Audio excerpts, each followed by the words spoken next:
ولو کریہ الکافرون۔ اللہ فرمانا ہے کافروں کو چاہے جتنا برا لگے، اسی اپنے نور دی حفاظت اپنے ذمہ لئی، نور مصطفیٰ ضرور مکمل ہوئے ہیں۔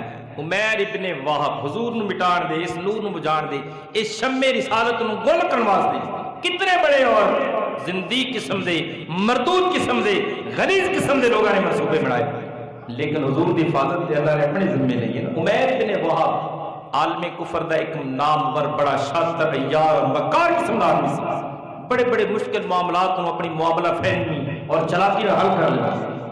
جدوں غزوہ بدر ہویا تے بدر دی جنگ وچ اوندا بیٹا اوندا پتر قیدی بن گیا، حضور دے صحابہ نے پکڑیا تے پابندے سراسر مدینہ پاک کر چھڈیا، قیدی بنیا۔ ادھر ایک اوندا دوست سی جگری قسم دا صفوان بن امیہ بن خلف دا بیٹا، یہ بھی بڑا شاطر قسم دا دشمن اسلام سی، زہریلا آدمی۔ ایک دن جدوں بدر دی جنگ تو بعد یہ مقام حجر چ اکٹھے ہوئے، مکہ پاک دے ایک علاقے دا نام حجر، اس مقام چ رات اندھیری ہے، دونوں مل کے بیٹھے نے تے دل دے پھپھولے پھوڑ رہے، ایک دوسرے کو اپنی درد بھریاں تے دکھ بھریاں گلاں کر رہے ہیں۔ عمیر کہنے لگا صفوان یار تیرے نال میری بڑی تکڑی یاری، بڑی پکی یاری، پرانے لنگوٹی یار، پر آج کل دل بڑا زخمی ہے، وجہ ہے کہ مسلمانہ نے میرے بیٹے نو قیدی بنایا ہے اور پابندے سلاسل ہے، میری بیٹیاں روندیاں نے، بیوی روندی ہے، مینوں دن دا قرار کو نہیں، رات دا چین کو نہیں، کھانا اچھا نہیں لگتا، بڑا پریشان ہوں تے کچھ کر نہیں سکنا۔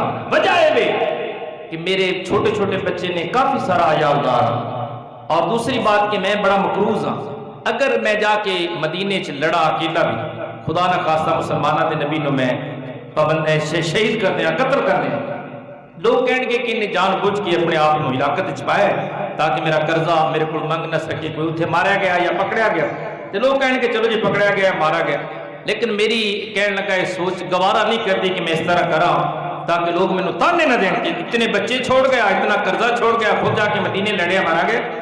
اس واسطے میں بڑا پریشان ہوں لیکن کچھ کر نہیں سکنا، انتقام دیا کہ میرے سینے دے اندر ہر وقت دھوئے دی طرح چلتی رہتی۔ صفوان بن امیہ وہ بھی بڑا دکھی سی، کہنے لگا تیرا تے ایک پتر اتھے پابندے سلاسل ہوئے تے میرا باپ، میرا بھائی، میرا چچا انہوں بدر دی وادی دے اندر مسلمانہ نے قتل کر دیتے ہیں، مارے گئے، میں بھی تے دن رات انہاں دی خاطر بڑا دکھی رہنا تے بڑا پریشان ہاں، پر چلو ایک آپ عہد و پیمان کرنے ہاں، تیرے کو دولت کوئی نہیں، تیرے بچے چھوٹے نہیں تے میرے کو دولت بے بہا ہے، میں وعدہ کرنا کہ تو مدینہ جا اور معاذ اللہ شمع رسالت نو گل کر دے، یعنی نور خدا نو بجھا دے، حضور نو قتل کر جس طریقے بھی ہو سکتا ہے، میں وعدہ کرنا تیرے بعد جدوں تک تیرے بچے جوان نہیں ہون گے انہاں دا کفیل میں ہواں، انہاں دی ذمہ داریاں دا مٹھان والا میں ہواں گا، اور اس کے علاوہ تیرا سارا قرضہ میں اتار دوں گا۔ عمیر بڑا خوش ہو گیا، کہنے لگے چلو ہو سکتا ہے اس طریقے ساڑھے انتقام دی کوئی آگ سرد ہو جائے، کچھ ٹھنڈی ہو جائے، سینے ٹھنڈ بہ جائے۔ انہاں دوواں نے ہتھاں وچ ہاتھ دتے اور پکا عہد کر کے ہن تیاریاں شروع ہو گئیں۔ عمیر بھی دن رات انہاں سوچاں وچ کہ میں کیویں مدینے جاواں، کیویں معاذ اللہ مسلماناں دے نبی تے حملہ کراں، کیویں شمع رسالت نوں بجاواں۔ تے صفوان او دے واسطے رستے دا خرچ تیار کر رہی ہے، ایک تلوار بڑائی بڑی سیکل کردا تیز قسم دی، او دی دھار نو کئی مرتبہ چیک کردا سی، کئی مرتبہ جا کے لوہے تے لگاندا سی، اور پھر انہوں روزانہ کئی مرتبہ تلوار نو زہر وچ بجھا دیندا سی کہ ایسا اثر کرے، کاری وار کرے، دوبارہ دوسرے وار کی ضرورت ہی پیش نہ آئے۔ اے سوچو بچار جاری نے انہوں نے ادھر وہ تدبیرہ کر رہے ہیں، ادھر تقدیر کچھ اور کہہ رہی، بولیے سبحان اللہ۔ صفوان بن امیہ انہیں جدو سامان تیار کر لیا، عمیر نو 2-4 دن لگے اپنے سارے بچیاں نو سمجھایا، بی بی نو کچھ وصیتاں نصیحتاں کر کے چلن لگیا۔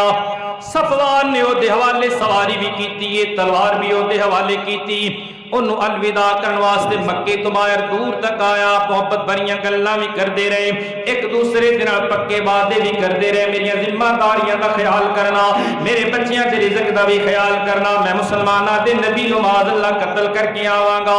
ادھر دوستان عزیز انہوں الوداع کہہ کے صفوان واپس موڑ آیا۔ امیہ دن بھی سفر، رات نو بھی سفر، عمیر بن واب سفر کردا رہیا۔ کئی دناں دے بعد میرے کریم نبی علیہ السلام دے شہر مقدس وچ آن پہنچیا۔ حضور دے شہر جدوں آیا نا تے مسجد نبی شریف دے باہر انہیں اپنی سواری اپنی اونٹنی نو بنیا، اوندا پیر بن دیا تے گلے چ ننگی تلوار، ایک چمڑے دے پٹے نال بن کے جدوں اندر داخل ہونے لگا تے حضرت سیدنا عمر بن خطاب رضی اللہ تعالی آپ دی نظر پہ گئی کہ اتنا شاطر قسم دا زہریلا کافر اور ننگی تلوار لے کے مسجد نبوی شریف کے اندر داخل ہوئے. حضور کائنات دے والی مختار اے کائنات دا روح اپنے صحابہ کے شریف فرمایا حضور والے جدوں چلیا نا حضرت سیدنا عمر بن خطاب رضی اللہ تعالی آپ دوڑے, آپ نے ایک ہاتھ ایتھے اور دوسرا ایتھے بڑی تسلی نال انہوں نے قابو کیتا نا. جب تھا ہوئے فاروق اعظم دا مڑ کو چڑھا سکتے ہیں جنہوں ویکھ کے شیطان ان الشیطان یفر من ذل عمر. حضور فرما دے نے عمر تو جس رستے تے ہمیں شیطان تیرے رستے چھوڑ کے نہ جائے اندی ہوا خارج ہوندی ہے اس قدر پریشر اور ضبط ہے جڑا اللہ پاک نے سیدنا فاروق اعظم کو فرمایا. اور جس نبی دے غلام ایڈے پاک مال مصطفیٰ کے لیے شانہ دا مالک ہوئے گا. اچھی بولیے سبحان اللہ. سرکار دو عالم علیہ السلام اللہ جدوں دشمن نظر آیا فاروق اعظم نے پکڑ کے قابو کیتا دے گریبان تو پکڑیا گھسیٹ کے میرے کریم نبی دے قدماں وچ لے کے آئے نے. عرض کرتے نے سونیا ایڈا تکڑا دشمن ہے شاطر آدمی ہے ایدیاں شرارتاں تو اسی مکے چ محفوظ نہیں سا کہ سانو مدینے تنگ کرنا ہے کسی شرارت تو بغیر نہیں آیا یہ کسی غلط قسم دا منصوبہ بنا کے آیا ہوا ہے. لیکن حضور تے او دے دل دی تہتی پڑ چکے ہیں نا. نبی تو ہے جو رکھتا ہے دلوں کی بھی خبرداری. میرے مصطفیٰ نے فرمایا عدل کو اے عمر انہوں چھوڑ دے. حضور بڑا خطرناک قسم دا فرمایا چھوڑ دے. حضور دے سامنے بیٹھا ہے ننگی تلوار دے گڑی سے لٹکی ہوئی. میرے کریم آقا علیہ الصلوۃ والتسلیم دے لبہائے مبارکہ حرکت دی چاہے حضور دے چہرے تو کرنا پھٹ رہی ہیں نے بولی.